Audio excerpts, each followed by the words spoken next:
students, management for soil health and plant health, and the impact it has as well on human health for us as consumers. So as we know, Indian agriculture today is facing several challenges. There is slower food grain productivity. While we are a food secure nation, there are a few things we still import, but the growth rate in terms of production has slowed down. There are also issues of degrading soil health due to extensive NPK fertilizers, which have been used indiscriminately. And there's an also imbalanced use of fertilizer that is happening. And as a result, what you also have is a decreasing response of NPK to food grain production.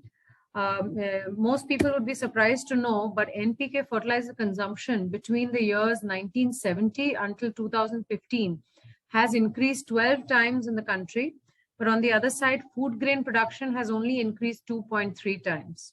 So this is a startling example of how, increasing the NPK dose has actually not resulted in a proportional increase of food production or cereal production or pulse production or so on and so forth.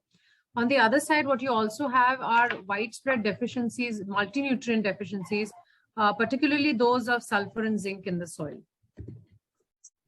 So if you look at the challenge that we face today as a nation, you have a growing population which is expected to explode by the year 2030.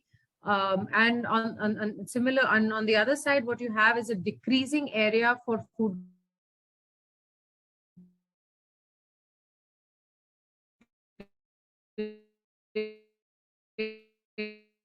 production. Right. So we have not only declining land available, as I pointed out earlier, a declining productivity in terms of the NPK fertilizer which is being applied. Am I audible to all? Because it's saying my connection is unstable. Am I audible? Yes, ma'am. Okay. Yes, ma'am. So the challenge is pretty clear. You need to increase the current productivity from 2055 kilo per hectare to 2561 in 2030 to meet the food demand for the growing population that is, for the population explosion that we're expecting. Now, if you look at the status of crop productivity in India versus global, if you look at India, we fare far less compared to China and the US when it comes to all crops, whether it's wheat or maize or rice or cotton or soybean. In fact, we fare less even on the world average. And this is what is even more worrying, right? Because this contains all the countries. So the crop productivity is far below that in China and the US, but also compared to the other countries, and when you consider the world average. And if you really look at, if you really step back for a minute and try to understand what is the connection with soil health, plant health, and then ultimately human health, because we are looking to produce this food at the end to feed ourselves to feed ourselves at large, but also, let's say, livestock, for example. So what is the connection here? A clear example here is, an example I'd like to take here is the coronavirus. It's a case in point where, a lot of oral supplements were given in order to manage the symptoms and to also help patients recover from COVID. Right. But what this really points out is oral supplementation really clearly points out to the deteriorating nutrient content of our food. A lot of us were given vitamin D and zinc supplements, if you note, and that's due to a rampant zinc deficiency in the country. In fact, a Singapore study reported that vitamin B12, D, and magnesium actually reduces the severity of COVID in senior citizens and patients. Right. So this is pointing out to something that while we are growing, we are food secure, but we are not nutritionally secure when it comes to the quality of the food that we're getting. So if you look at our food today, the Indian Dietetic Association clearly claims that 84% of the Indian vegetarian diet is deficient in protein. Another paper in Bangalore, the Hindustan Times, reports that a study was conducted and 90% of school children their diets were found to be deficient in vitamin A, folate, vitamin B12, iron, very important. And that's a huge burden for this very young population, right? Another dietitian also reports that a majority of women in the country suffer from various deficiencies, including iron, vitamin A, vitamin D, and so on and so forth. In fact, if you look at it, we are...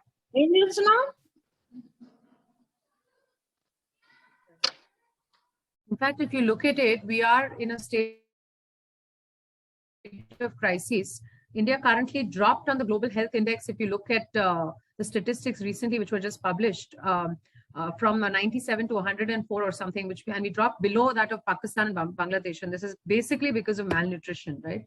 And the crisis is pretty severe because if you look at it, 51.4% of women in the reproductive ages in the country are anemic, and this has a direct impact on their children's nutrition. The state is pretty bad because on average, 40 to 50% of the children under the age of 5 are stunted or are wasted or are not growing in the right way that they need to. And this has a direct impact on the way their performance, their growth, their long-term health is completely at stake. This is the current crisis that the nation faces. It's almost every second child or every second woman that you come across in the country who is battling this issue. If you look at what Dr. Linus Pauling, who is a two-time famous Nobel laureate, said, that you can actually trace every sickness and every disease and every ailment to a mineral deficiency, right? And all these nutrients are actually known to be related to illnesses which persist in the human body. If you look at zinc, it's talking about allergies and immunity and infections. If you look at calcium, you're talking about tooth decay, you're talking about bones, you're talking about high blood pressure, you're looking at potassium, it's got to do with heart palpitations and so on and so forth. So let us also understand what is the reason for some of these illnesses to be going up. This is data from the US Department of Agriculture between the years 1900 until 2000. So it's about 20 years old, but the trend is what is very important to understand, is that from the 1900s until today, on the left, as you see, the levels of all the various minerals in soil have actually been depleting steadily, coming down. So phosphorus, selenium, copper, magnesium, cobalt, calcium, zinc, iron, all of them have rapidly deteriorated or reduced in the soil. And on the other side is what you have is the rise of chronic illnesses, whether you talk about cancer or obesity or heart disease, so on and so forth. And so let us also understand why these mineral deficiencies are happening and what is the impact of these deficiencies. Now, what we at Sulphur Mills decided to do was take a sample from the market. We decided to take different fruits and vegetables from the market and analyze them for their content, whether it's copper, iron, manganese, magnesium, potassium, zinc, sulfur. And what we noticed is across the spectrum, whether you take mango or you take banana or you take pineapple or spinach, none of them carry any viable amounts of zinc, which would actually be required for the human body to function on a day-to-day basis. All of them have less than 10 ppm on average. Iron, if you look at it, even that is less than 10 ppm, which is, in the case of spinach, we got one sample which had 18 mg per kg. That means one needs to consume 1 kilo of spinach in order to get 18 mg of iron in a day. Now, the daily recommended allowance for women between the age of 19 to 50 is 18 mg per day, but there is no way that a person would actually consume 1 kg of spinach. And even of what you consume, about 40 to 50% is actually lost. All of it is not being made available. So you're clearly looking at food which is nutritionally deficient and not providing you the actual nutrients which are required for your day-to-day functioning. And in case of children, not for their growth, which is a very limiting factor for the younger population. So what are the reasons for this kind of mineral depletion in the soil? Let us understand that. Of course, one of the first reasons is intensive agriculture with multiple crops in a year.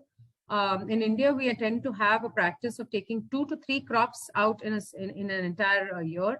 Internationally, what typically happens is it's about 1 a year or sometimes 2 a year. So they may be in a little better of position, but not so much if you even study their soils. There's a need naturally to feed a growing population. So you're constantly cultivating to be food secure. There's internationally, one of the big reasons for cultivation is to breed cattle. And that's to feed a meat-eating population. About a third of the world's agricultural resources are used for cattle rearing. And biofuel production as well. It's one of the other reasons why there's intense land cultivation. But the biggest reason actually is that agriculture is more than 10,000 years old and we've been farming for the longest time. And what we've actually done is we've constantly been depleting levels over the years without actually replenishing in return or in proportion what was actually taken out. So soil mineral levels were actually reported to be around 500 ppm levels just about 100 years ago. And this is data from the USDA. We don't have this data from the Indian universities. We have data just going back up to 20 or 30 years. We don't have it published formally by the institutes in India. So this is just a sample of some soils which were analyzed in India. This is published by the Indian Journal of Fertilizers in December 2014. This talks about the extent of deficiencies, other micronutrients which are deficient in Indian soils. About 1 lakh samples were taken, and as you can see, 43% of the samples were deficient in zinc. Now, this is data as of 2014. So let me tell you, 7 years past that, and these numbers are probably even higher than what you're seeing on the screen today. Of course, then this was followed by iron, followed by copper, followed by other nutrients which are missing in the soil.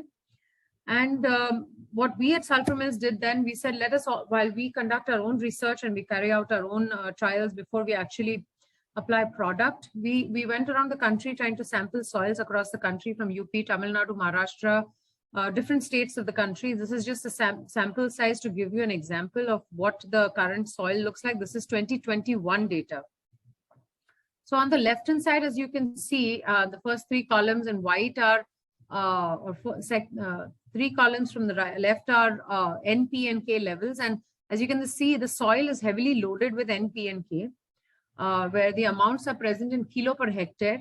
But on the other side, on the right-hand side, which is highlighted in yellow, are the other nutrients in the soil, which are namely sulfur, zinc, iron, manganese, magnesium, calcium, boron, and so forth.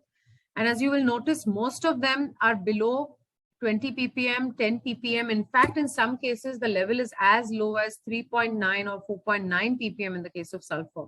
So very, very deficient soils. And even if these levels are present, what you're noticing is that this is not being provided to the crop. It's locked. It is not being enabled for the crop to uptake. If you look at the zinc levels, all of them are below 5 ppm. So it's a very startling deficiency that needs immediate attention on a war footing. We all know that crops require various nutrients for a balanced and healthy growth. What the fertilizer industry has typically done is just focused on N, P, and K, that is nitrogen, phosphorus, and potassium. And farmers have just accepted this to be the major form of nutrition or fertilizer to actually grow crop. But nobody has actually paid attention to the rest of the elements in a systematic way to make sure that they are actually being provided to the plant. So while we understand the role of these elements, I'm particularly going to talk about zinc. As I said, the zinc deficiency is widespread. So, zinc is required for pollination and fertilization and seed production. And it's also required for photosynthesis. So if a plant is deficient in zinc, it actually affects photosynthesis. And it's an absolutely vital element which is required for pollination and even for formation of flowers, right? We'll also talk a little bit about the role of sulfur in crops. It's required for the formation of chlorophyll. It's very important for the formation of proteins. As I mentioned, one of the key limitations in our diet today, as pointed out by the Indian Dietetic Association, is that our food is deficient in protein. Sulfur is a key building block for the assimilation of proteins in plants, including not only proteins, also enzymes and also vitamins. It's also responsible for the formation of oil in oilseed crops, and it also is required for promoting yield and crop growth.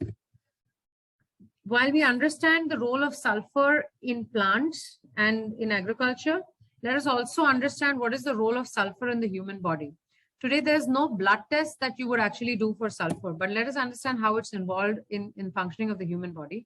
It's involved in the building and fixing of DNA in the body. It helps you metabolize your food.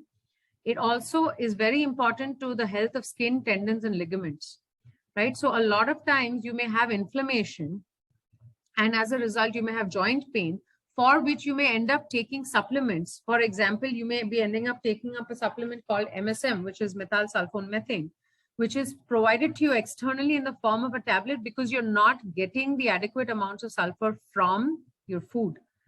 And therefore, the reason for the deficit, the reason for the ailment is actually linked very much to our diets, because this is actually not present in the soil and it's not being enabled and not being provided for uptake. Two amino acids, namely methionine and cysteine. Methionine is not made in the body, by the way, so you need to get it from your diet. Actually require sulfur. Sulfur is a building block for these two amino acids. Now, a recent study is also reporting that if you actually have a cysteine deficiency, this leads to oxidative stress and accelerated aging. What this means is if you're not having the adequate amount of this amino acid or this protein in your body is on its own, getting older at a much faster pace than it needs to. In fact, scientists have also reported that when you take drugs like acetaminophen, which are painkillers, you take these to manage pain, they need sulfur to excrete them from your body. At the end of the day, acetaminophen is a drug. So it needs to be excreted from the human body. And if you're not having adequate amounts of sulfur in your food, in your body, it's going to find it difficult to eliminate this toxin from your body. So where do we think we're going to get the sulfur from if you're not having it provided to us on a regular basis in our food?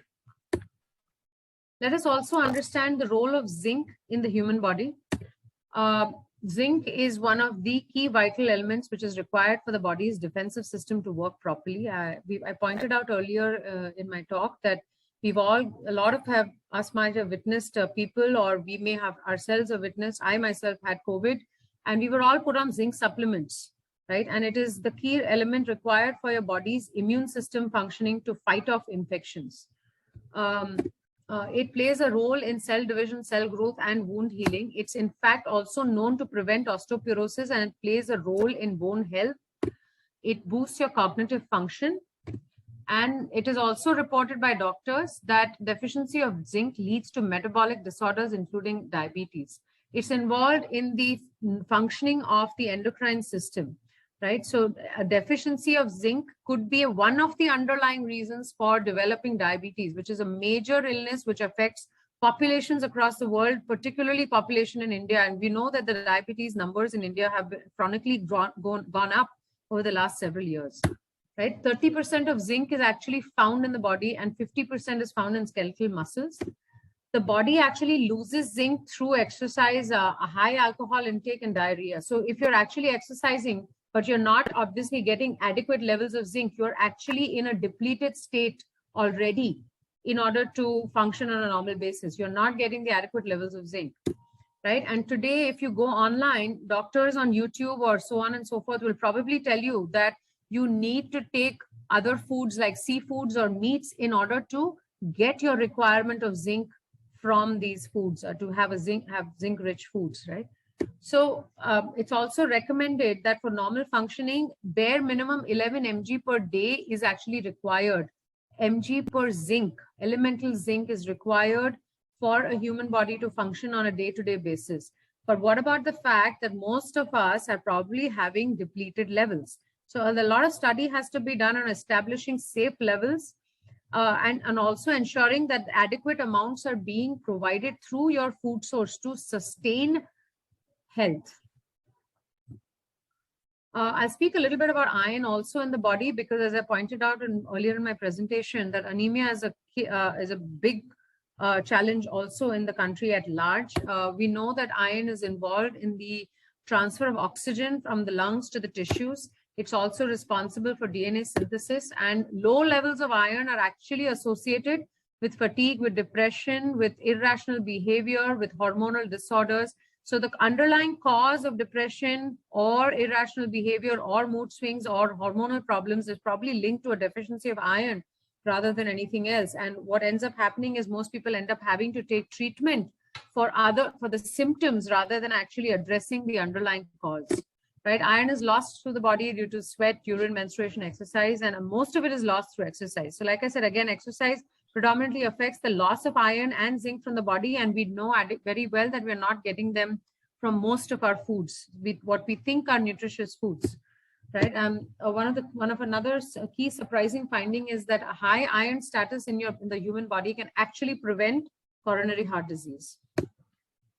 So let us understand the cycle between soil health and human health a little bit. On one side, you have excessive NPK fertilizer use that's happening. On the other side, you have depleting soil minerals. As a result, what you have is poor soil health, weak crops, which are deficient in vital minerals and vitamins. Now, as a result, if your crop is weak, it's going to be susceptible to more disease and pest. And as a result, you have increased use of pesticide to manage disease and pest. This in turn also results in loss of beneficial microbes in the soil, right? Because a lot of pesticide is applied to the soil in order to control soil-borne pathogen or soil-borne pest or soil-borne disease. But the increased pesticide use also increases the environmental toxins, as we all know. The loss of beneficial microbes in the soil further impacts the soil health and the crop health. Some of those beneficial microbes are required to assimilate certain vitamins into the plant. And as a result, what you have is a population which is malnourished and facing accelerated aging, right? So a lot of connection between the way we farm to the way we finally live as a human population. This is the impact of agriculture ultimately leading to, human health. So just a little brief about Sulphur Mills and who we are and what we do. We are a global company, been serving global farming since the last 5 decades. We have market presence in 5 continents in crop protection, proprietary crop nutrition, and a pipeline of proprietary biologicals. We have one of the world's largest modern manufacturing capacities for environmentally friendly formulations. We have a dedicated state-of-the-art R&D center in Navi Mumbai, and we have a global patent portfolio of more than 400 patents. We have a strong regulatory team handling global data generation. In India, we are present across a 10,000 dealer network.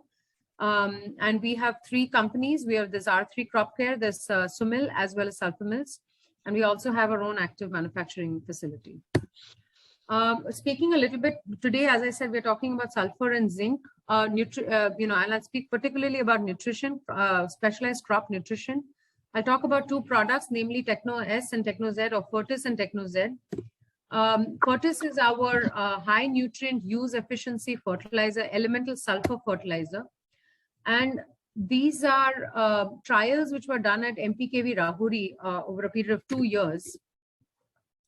And as I said, our product carries 90% elemental sulfur. This is our proprietary product, which we've developed from scratch here, innovated in India. It's patented around the world. And this was applied and compared with SSP. SSP is a typical fertilizer, which is traditional fertilizer, which is being used in the industry, has been used in the industry. And a lot of people believe that once they've applied SSP, they've given the adequate amount of sulfur to the soil. What I wanted to show you here was, if you compare SSP versus Fertis, both were applied to the plant at about a similar dose. You see a higher uptake of nitrogen, phosphorus, potassium, and sulfur in the case of Fertis, versus a much lesser amount in the treatment with SSP. This not only therefore contributed to a higher yield. If you look at the banana yield that we received, we had 85 ton per hectare compared to 79 ton per hectare when we applied SSP. So while applying Fertis, what we noticed was without applying phosphorus, we were also enabling the uptake of locked nutrients in the soil. There has been a lot of old practice of loading the soil with N, P, and K, but it is not being enabled for uptake. So we at Sulphur Mills are approaching it very differently, where we want to say we want to make sure that whatever is being applied to the soil is actually being made available to the plant for uptake. So these are the results in mustard, just to show you visibly what it looks like when the product is applied. You can clearly see a visual difference in growth, in foliage, in the quality of the final product. I mean, the cereal or the crop. The foliage is different, the plant vigor is different, the height of the crop is different, the health of the crop is different. I'll come now to talk a little bit about zinc, traditional zinc fertilizers. There are various zinc fertilizers in the market. A zinc deficiency is widespread. It's known but it's not getting addressed to the level it needs to, right? Various zinc products are there, but a lot of them have losses. They have runoff losses. Some are ideal only for foliar sprays, and some are not easily available, or some are available only for seed treatment. What we at Sulphur Mills did was we developed our own proprietary high nutrient use efficiency fertilizer called Techno-Z. So Techno-Z, various trials have been done. These products, both Fertis and Techno-Z, as I mentioned, are being have been tried across 10 to 15 research institutes here in India, but also across 17 research institutes internationally, including Colombia, Brazil, Mexico, Turkey, the United States, Vietnam, so on and so forth. These were some trial results from GV Pantnagar. Just wanted to share the results with you and explain to you the concept of high nutrient use efficiency. So on the top row, you have Techno-Z, which was applied at 7.5 kilo per hectare in rice. And on the rightmost, in the right-hand column, as the last column on the right, you will see the total zinc uptake. So what you observe there is the highest zinc uptake happened at Techno-Z applied at 7.5 kilo and at 12.5 kilo to the amount of 170 gram and 188 gram respectively. On the third row, what you have is a traditional zinc fertilizer, which is known as zinc sulfate. So zinc sulfate applied at 25 kilo per hectare, much higher dose, 3 times the dose of Techno-Z, but provided only a zinc uptake of 138 gram per hectare. So much lower uptake of zinc. And even if you compare yields, Techno-Z applied at 1/3 the dose of zinc gave 60 quintal per hectare. So almost 10%, 15% more yield than zinc sulfate.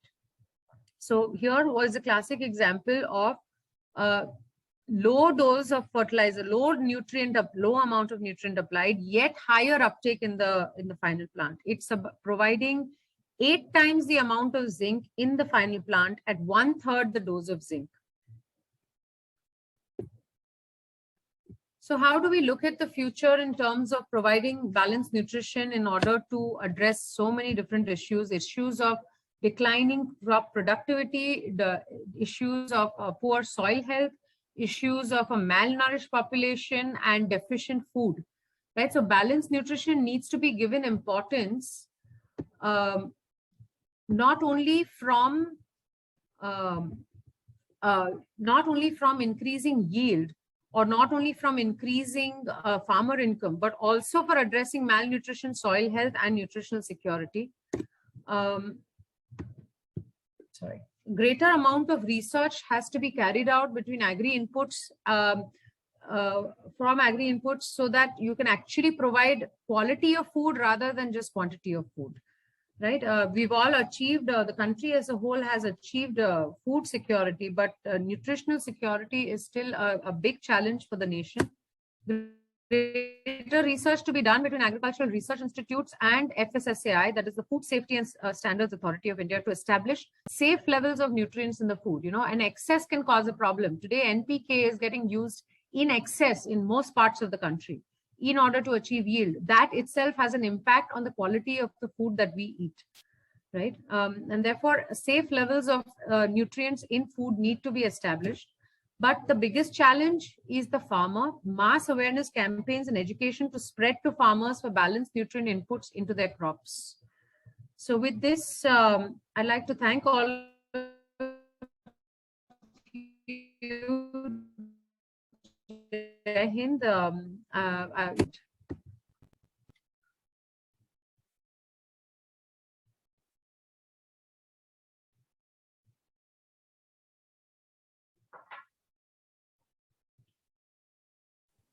Students are having any queries, please ask. Somebody has put up, Madam, any studies zinc S effect on vegetables, especially tomato? Yes, it's crop agnostic. Like I said, all the elements are required in balance across crops. So in vegetables, I'll give you an example for onion. What we've seen is when we apply our product, the shelf life of the crop is better. We've increased the shelf life, the storage, keeping quality of onion by about 2 months. The farmer keeps it in his house and you see that the onion is not rotting. Similarly for tomato, the shine goes up, the size of the tomato also goes up.